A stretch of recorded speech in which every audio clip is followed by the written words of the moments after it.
안녕하세요. 자, 오늘 마태복음 9장이에요. 좀 찾고 계세요. 마태복음 9장 9절.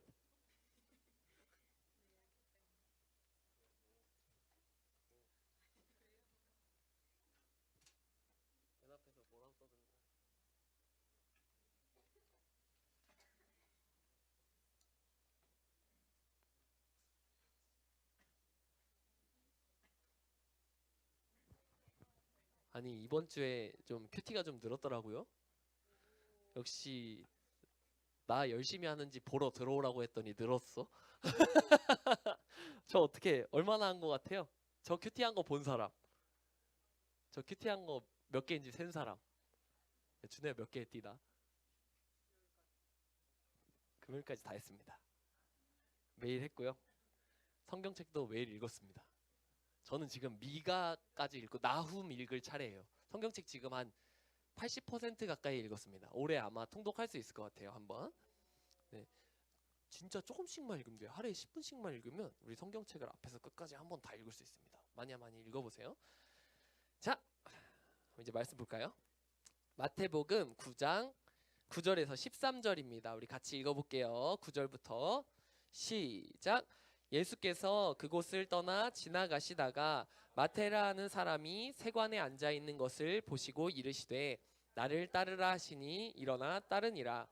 예수께서 마태의 집에서 앉아 음식을 잡수실 때에 많은 세리와 죄인들이 와서 예수와 그의 제자들과 함께 앉았더니 바리새인들이 보고 그의 제자들에게 이르되 어찌하여 너희 선생은 세리와 죄인들과 함께 잡수시느냐.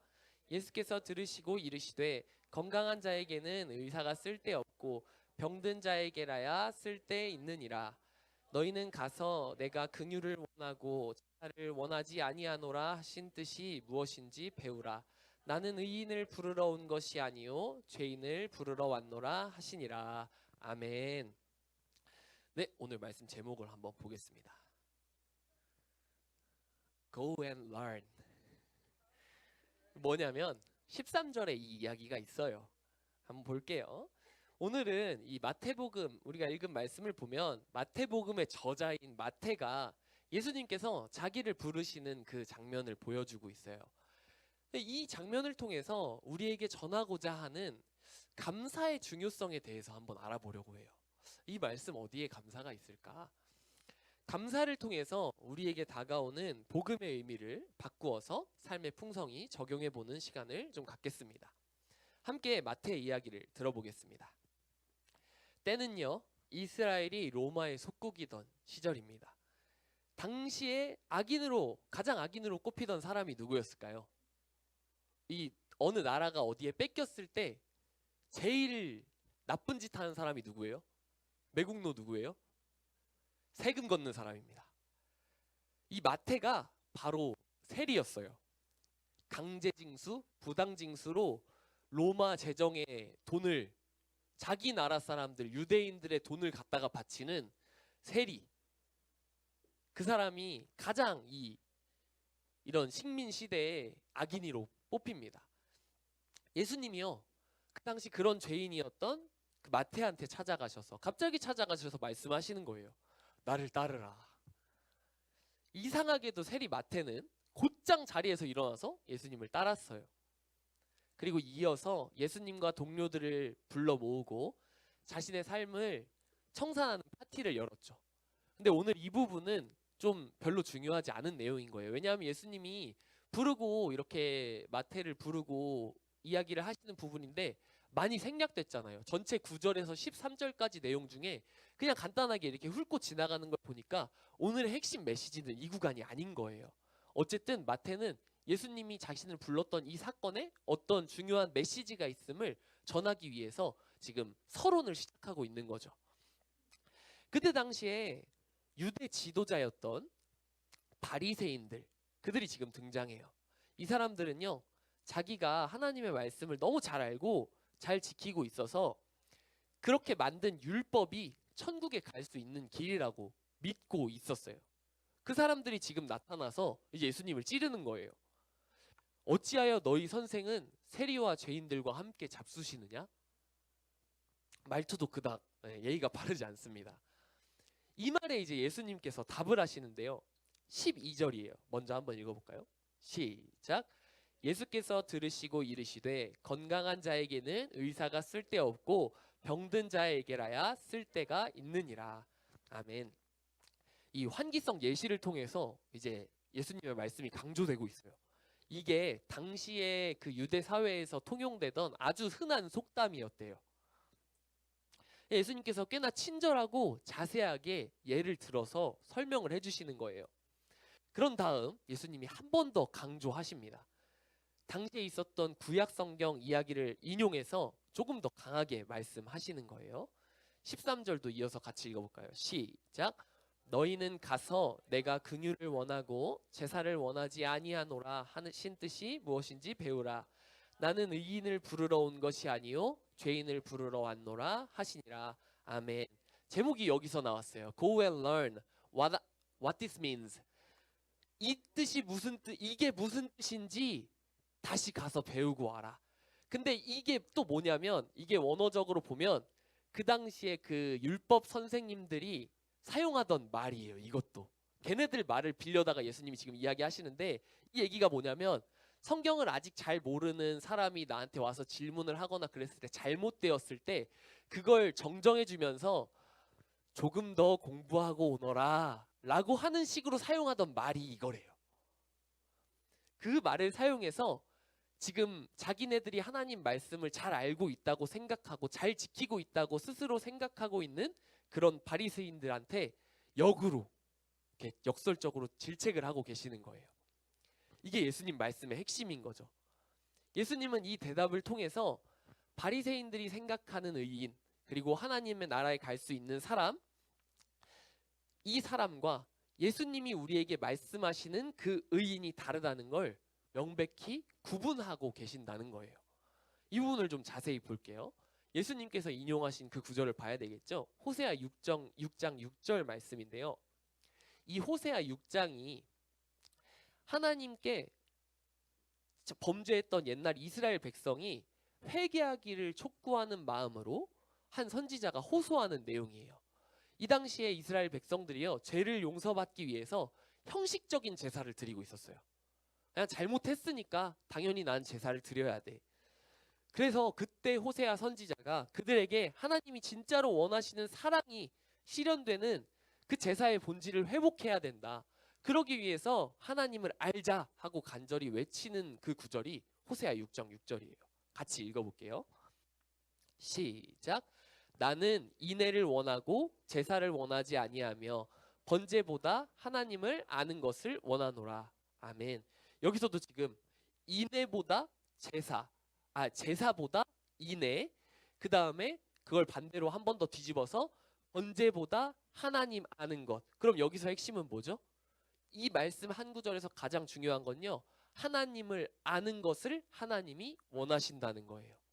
그래서 이 부분을 자세히 봐야 되니까 제가 또 번역본을 한번 찾아봤어요. 과연 하나님을 안다는 게 어떤 걸 의미하냐? 영어 성경에 저렇게 나와 있더라고요. Acknowledgement of God. 하나님을 인정하는 것. 당시 바리새인들은요, 자기들이 알고 자기들이 정한 그 하나님의 말씀을 통해서 법을 만들었어요. 그리고 그 율법을 잘 지키는 자기들이 의인이고, 자기들만 의인이고, 이걸 지키지 않는 사람들, 자기 상황과 환경에 의해서 지키지 못하는 사람들도 그냥 죄인이라고 판단하고 정죄했어요. 이 호세아 그 당시의 옛날 이스라엘 상황과 지금 마태가 예수님을 따르겠다고 하는 당시의 이스라엘의 상황이 똑같다는 거예요. 그래서 예수님께서는 하나님이 진짜 원하시는 것은 그런 형식적이고 심지어 잘못되기까지 한 율법의 행위가 아니라 유일하게 선하신 하나님을 인정하는 것. 모두가 하나님 앞에서 죄인이라는 사실을 인식하고 하나님께로 돌아와야 한다고 지금 말씀하고 계신 거예요. 그렇다면 이 돌아오라는 말씀이 어떻게 감사가 되며 이 말씀이 어떻게 우리에게 기쁜 소식이 되는 걸까요? 오늘 예수님의 부르심에 바로 따르는 마태의 모습, 그 이후의 마태의 모습이 우리에게 복음을 전해줘요. 누가복음 5장 29절에 같은 이야기가 있거든요. 같이 읽어볼까요? 여기 앞에 시작.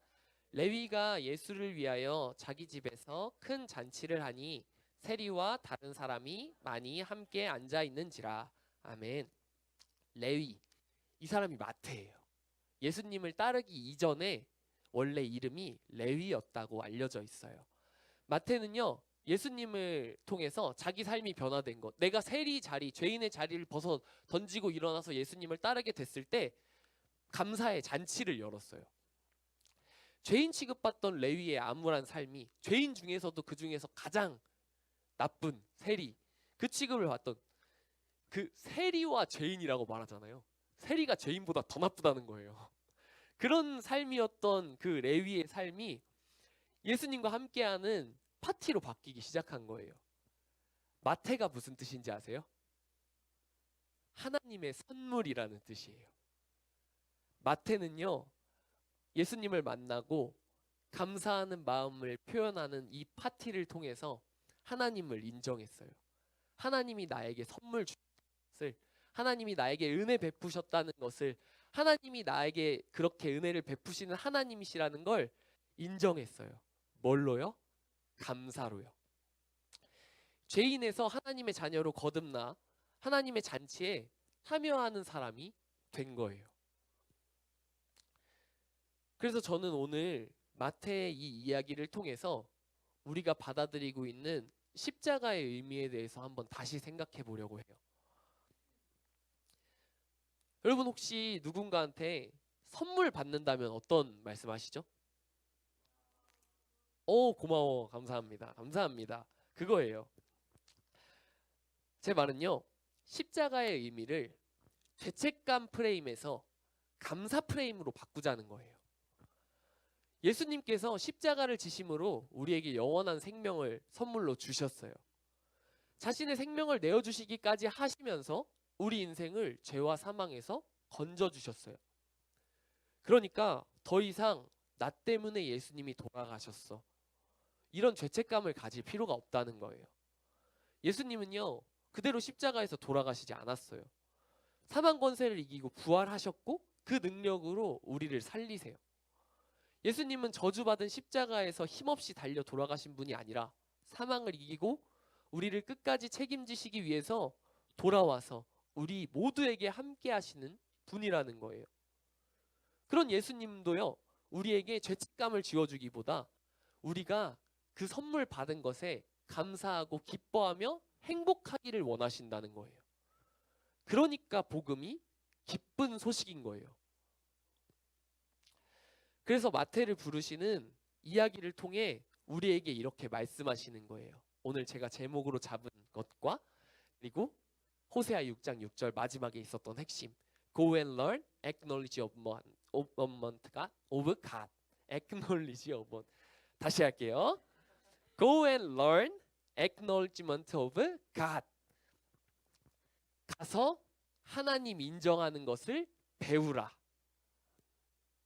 그리고 이건 마지막에 해야지. 이제 우리는 마태와 같이 십자가를 감사로 받을 필요가 있다는 거예요. 그때 우리의 삶이요, 정말 예수님과 함께하는 잔치로 바뀌어 가게 되는 거예요. 감사를 통해서 우리 매일의 삶을 예수님과 함께하는 파티로 바꾸며 나아가는 거예요. 우리에게 생명을 주신 예수님, 오늘이라는 새로운 한날을 선물하신 예수님, 내일의 삶 또한 허락하시고 마지막 천국까지도 준비하시는 예수님, 이 사실에 감사하는 것이 내가 하나님의 은혜로 살아가는 사람임을 인정하는 것, 하나님을 인정하는 일이라는 것이에요. 감사가 바로 우리 하나님을 내 하나님으로 인정하는 일이라고 저는 오늘 말씀드려요. 십자가의 은혜에 감사하는 것, 우리의 모든 삶에 감사하는 것이 정말 우리 삶의 모든 순간을 파티로 바꾸어주는 핵심 열쇠예요. 게다가 하나님께서는요, 정말 친절하게도 우리가 감사할 수 있게 더 많은 장치를 준비해 주셨어요. 우리가 억지로 감사할 필요가 없어요. 감사하기 위해서 특별히 어떤 행동을 해야 되는 게 아니에요. 그래서 제가 오늘 아까 말씀드린 거예요. 죄책감 프레임에서 감사 프레임으로 바꾸자.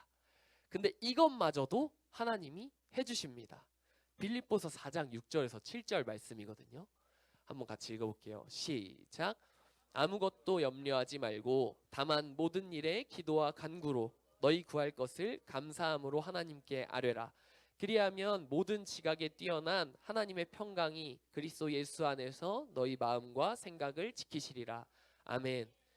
다시 한번 읽어볼게요. 이거 되게 중요한 말씀이거든요. 오늘 말씀 결론이고 핵심이거든요. 크게 한번 같이 읽어볼게요. 시작.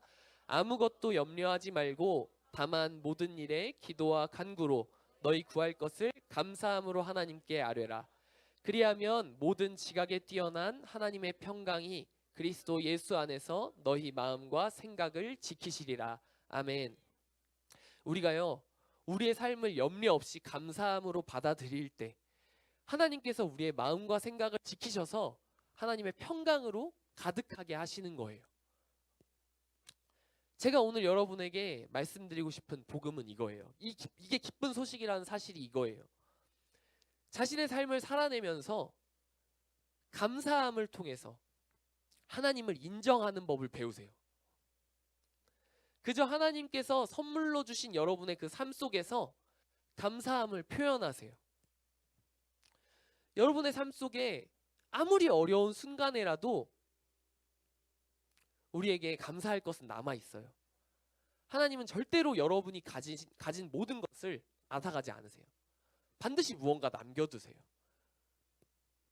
그저 우리가 하나님이 주신 것에 너무 익숙해져서 잠깐 사라진 것, 잠깐 있다가 또 생길 것에 대해서 너무 연연하는 것뿐이에요. 내 삶 곳곳에 숨어있는 감사한 일들을 바라보면서 하나님께 감사를 표현하시는 여러분이 되시기를 소망합니다. 예를 들어서요, 정말 이런 게 있어요. 하나님 오늘 아침에 눈 뜰 수 있게 하심에 감사합니다. 하나님 오늘 학교에서 평범히 공부할 수 있게 하심에 감사합니다. 하나님 제 인생이 심심하지 않도록 이런 복잡하고 어려운 일도 주시니 감사합니다. 하나님 저 지금 정말 힘들지만 내 기도를 들어주시는 하나님이 계심에 감사합니다. 하나님 이렇게 나를 사랑하셔서 호되게 혼내시는 부모님을 보내주셔서 감사합니다. 하나님 제가 신앙 안에 바로 설 수 있도록 이렇게 귀찮게 하는 선생님들과 전도사님을 보내주셔서 감사합니다. 우리는 이렇게 감사를 표현할 수 있어요. 이렇게 하나님께 감사하다고 고백하면서 기쁨과 즐거움으로 나의 삶을 받아들이려고 할 때 하나님께서 여러분이 하는 모든 일에 행복이 따라오게 하실 줄로 믿습니다. 오늘의 삶도 복음으로 인하여 더욱 풍성하게 하실 줄로 믿습니다. 빌립보서 말씀처럼 하나님의 모든 선물에 감사함으로 모든 지각에 뛰어나신 하나님께서 여러분의 생각과 마음을 지키셔서 우리가 아무것도 염려하지 않고 감사할 수 있도록 우리 삶에 더욱 감사할 만한 일이 넘쳐나게 하실 줄을 믿습니다. 그렇게 여러분의 삶에 더욱 감사한 일이 넘쳐나게 되시기를 축복합니다. 네, 오늘은 우리 찬양팀 나와주시고요. 날 구원하신 주 감사라는 찬양으로 하나님께 영광 돌리도록 하겠습니다. 좀 오래된 찬양이고 추수감사절에 이걸 많이 부른다고 하더라고요. 근데 제가 오늘 이 첫 가사 때문에 이 찬양을 도저히 안 할 수가 없었어요. 제가 오늘 뭐라 그랬죠? 십자가를 어떻게 바꾸자 그랬죠? 감사로 바꾸자 그랬죠? 날 구원하신 주 감사. 십자가가 우리의 구원이죠. 그것에 감사하자고 하죠. 이게 첫 가사예요. 그리고 이게 제목이에요. 이 찬양에. 이걸 기억하면서 오늘 같이 찬양해봤으면 좋겠습니다. 그리고 또 이 찬양 계속 이어지는 내용이요. 정말 우리 삶의 모든 부분을 감사함으로 받아들이자는 그런 결단이 담겨 있어요. 한번 찬양 부르시면서 이 가사 묵상하시면서 결단하겠습니다. 날 구원하신 주 감사.